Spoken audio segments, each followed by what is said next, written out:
आज नई दिल्ली के जंतर मंतर पर आर्थिक आधार आरक्षण आंदोलन प्रवीण अरोड़ा के नेतृत्व में आयोजित किया गया, जहां आंदोलन में राष्ट्र के अनेकों सामाजिक संगठन, राजनीतिक दलों तथा विभिन्न धर्मों व जातियों के एससी, एसटी, ओबीसी एवं जनरल वर्ग के नागरिकों ने भाग लिया, जो भारत में आर्थिक आधार पर आरक्षण की विचारधारा का समर्थन करते हैं। इस मौके पर प्रवीण अरोड़ा ने जंतर मंतर से आगामी 30 अगस्त 2026 को सुबह 10 बजे से शाम 6 बजे तक भारत बंद का आह्वान किया गया। वहीं भारत पूर्णतया बंद शांति एवं लोकतांत्रिक तरीके से आयोजित करने की अपील भी की गई है। ब्यूरो रिपोर्ट, सबका समय, दिल्ली। देखिए, आर्थिक आधार आंदोलन, आर्थिक आधार आरक्षण आंदोलन, यह एक शांतिपूर्ण आंदोलन है और राष्ट्र के संगठनों को राष्ट्र में आवाज़ उठाने पे जो लालायित रहते हैं, जो समस्याएं हैं, उन सबको प्रेरणा लेने की आवश्यकता है कि ये पूर्ण रूप से शांतिपूर्ण आंदोलन है। और मैं प्रवीण अरोड़ा, जो इस विषय पर संलग्न है, चाहे वह किसी भी जाति में है, किसी भी धर्म में है, किसी भी राजनीतिक दल में है, जो निजी व्यक्ति भी है, जो भारत राष्ट्र में ये परिवर्तन चाहता है, वो सभी प्रवीण अरोड़ा हैं। और मैं पूर्ण रूप से इस आंदोलन की जिम्मेदारी लेता हूं कि ये आंदोलन अपने अंतिम लक्ष्य तक तो पहुंचेगा ही, लेकिन शांतिपूर्ण ढंग से पहुंचेगा।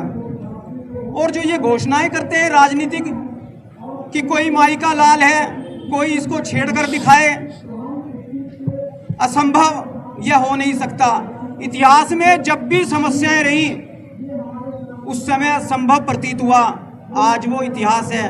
तो इतिहास से उन राजनीतिज्ञों को प्रेरणा लेने की आवश्यकता है। और मैं प्रवीण अरोड़ा माई का लाल हूं, आपसे कहता हूं कि आप जो प्राइवेट सेक्टर में भी आने की बात करते हो कि हम प्राइवेट सेक्टर में भी आरक्षण को लाएंगे, विशेषकर जातिगत आरक्षण को लाएंगे। जिस प्राइवेट सेक्टर ने राष्ट्र का उत्थान किया, सरकारों ने किया क्या आज तक? जब अंग्रेज भारत में थे, उन्होंने कल्पना नहीं की थी कि हम यहां से जाएंगे। उनकी कल्पना क्या थी? हम यहां पर हमेशा राज करेंगे। और उन्होंने जो सुविधाएं कायम की वो आज भी कायम हैं। जो कुछ किया वो प्राइवेट सेक्टर ने किया। जब देश का उत्थान अग्रसर हुआ तो ये हस्तक्षेप करना चाहते हैं, घर घर में जातिगत आरक्षण लाना चाहते हैं। आखिर अब जातिगत आरक्षण लाओगे कहां से? आप जनरल वर्ग को इतना दबा रहे हो, इतना दबा रहे हो, जनरल वर्ग का भारत से अन्य राष्ट्रों में पलायन कर रहे हो। भाई से बहन बिछड़ रही है, माँ बाप से बच्चे बिछड़ रहे हैं, बच्चों से माँ बाप बिछड़ रहे हैं। आप जातिगत आरक्षण के ठेकेदार बनते हो। अरे, अगर जातिगत आरक्षण की ठेकेदारी लेनी है तो प्रत्यक्षता रूप से जब राष्ट्र की आजादी में हिंदू मुसलमान सभी धर्मों ने मिलकर भारत राष्ट्र में आजादी का बिगुल बजाया और राष्ट्र को आजाद कराया। राष्ट्र के आजाद होने के पश्चात आप तालमेल नहीं बना पाए, राष्ट्र के 2 टुकड़े करवा दिए, 4 लाख से अधिक लोग मर गए। पंजाबी वहां से स्थानांतरण कर कर यहाँ पर आए, लूट पिट गए। उनके पास क्या था? खाली हाथ आए। और आपने, उन्होंने अपना धर्म परिवर्तन नहीं किया। मैं प्रवीण अरोड़ा, जो कम्युनिटी से पंजाबी हूँ, मुझे गर्व है कि मैं पंजाबी हूँ और मैं उन सब देशभक्तों को नमन करता हूँ। और अगर आरक्षण देना ही है, जातिगत आरक्षण देना ही था, अगर आप इतने ठेकेदार बनते, पंजाबियों को दे देते।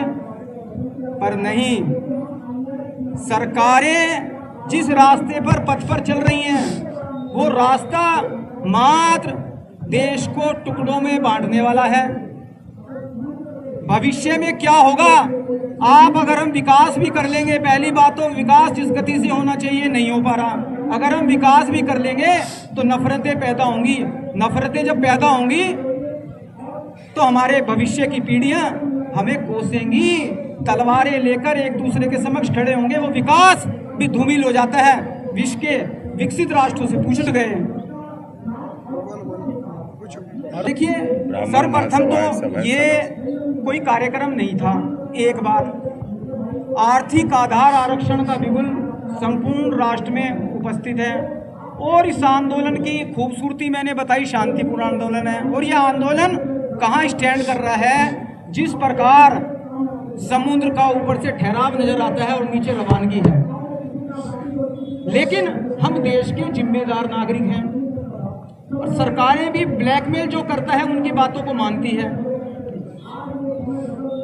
तो हम शांति प्रिय तरीके से अपनी बात को लेकर चल रहे हैं और भारत राष्ट्र में यह निश्चित बदलाव होगा। यहाँ पर ये बैठक थी, इसमें कई संगठनों के प्रमुख और कई राजनीतिक पार्टियों के प्रमुख आए हुए हैं और अभी नीति एक तय हुई है जो मैं आपके समक्ष घोषणा कर रहा हूं। यह आंदोलन संपूर्ण राष्ट्र में उपस्थित हो चुका है और आगामी 30 अगस्त को पूर्ण रूप से भारत बंद की मैं घोषणा करता हूं नेतृत्व करते हुए, और सारे देश में भारत राष्ट्र में आर्थिक आधार आंदोलन की बिगुल बज चुका है और इसके अलावा कोई समझौता नहीं होगा। आर्थिक आधार आरक्षण होगा, इसके अलावा कोई समझौता नहीं होगा। यह मैं आपके समक्ष घोषणा कर रहा हूं। सरकारों को निवेदन है, आवेदन है, चेतावनी है कि आप असली खिलाड़ी वही है जो सही समय पे संन्यास ले ले। आपको परिवर्तन करना होगा, राष्ट्र की आवाज को सुनना होगा। राष्ट्र की जनता देश में बंटवारा नहीं चाहती। आप SC, ST, OBC, जर्नल देश ऐसे चलाओगे? देश ऐसे नहीं चलेगा। देश दोबारा नहीं बैठेगा, देश एक होगा। यह नफरतों की दीवार को हम हटा देंगे और भारत राष्ट्र में आर्थिक आधार पर आरक्षण कराएंगे। जो जरूरतमंद है, जिस घर में अंधेरा है, आरक्षण का अर्थ क्या है? आरक्षण, मेरी रक्षा करो। तो रक्षा कोई जो जाति एक जाति विशेष में है वही जरूरतमंद है। जो उस जाति में नहीं है उसके घर में अंधेरा, तो उसके घर में रोशनी नहीं होनी चाहिए। लेकिन वोट बैंक की राजनीति, स्वार्थ, लोलुपता और निजी स्वार्थ भारत राष्ट्र में, यह जाति, ऐसी स्थितियां विश्व के किसी राष्ट्र में हैं? आप बताइए। विकसित राष्ट्र ऐसे होगा? विकसित राष्ट्र का आप नारा देख रहे हैं, विकसित राष्ट्र ऐसे होगा? विकसित राष्ट्र ऐसे नहीं होगा। देश टीवी में नहीं चलेगा।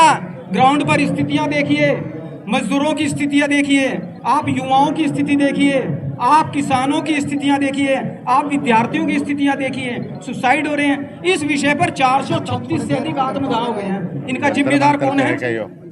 सरकारों को सोचना होगा और भारत राष्ट्र में ये परिवर्तन कराना होगा। मेरी अपील सरकारों से, मेरी अपील पक्षी पार्टियों से, मेरी अपील विपक्षी पार्टियों से, मेरी अपील SC से, OBC से, जर्नल से, आप सब एक हो जाओ।